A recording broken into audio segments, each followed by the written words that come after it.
We flew over this reserve and my mouth just hung out. And that just gave me this thought of, wow, this wildness, you just cannot recreate. You cannot buy, you cannot grow, you cannot construct. It's right here. It just needs some sort of severance of order. So today it's quite difficult to find places without communities inside, without roads, without pollution.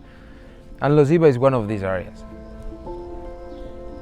The most important thing is this is a biodiversity hotspot. In other words, it's got eco zones that are very important to conservation. From Afro-montane to bird life, to mountains, to rivers, to historic sites. And it's on the brink of disaster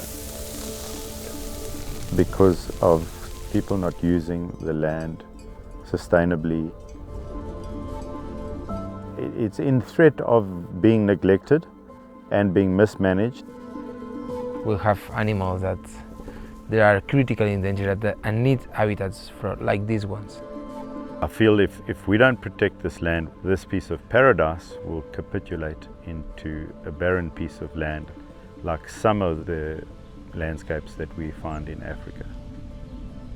And one can only imagine, if it's preserved, how we will uncover other things like pangolins and aardvark, which we've seen all on camera traps.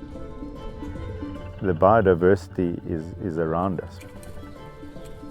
We simply cannot rely on government handouts anymore. There have to be a sustainable model where conservation really pays and generates its own source of revenue so that we may be able to prosper in conservation.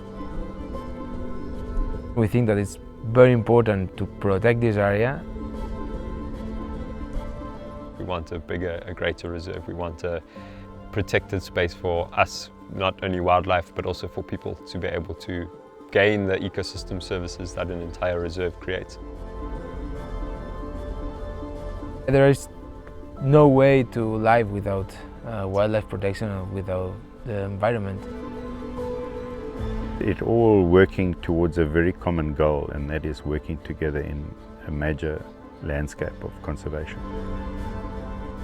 Important to have these kinds of places protected where elephants and lions and wild dogs can all be at home and feel comfortable. We all need to stand together as conservationists or Africans or the world to try and make this place a better place to live in.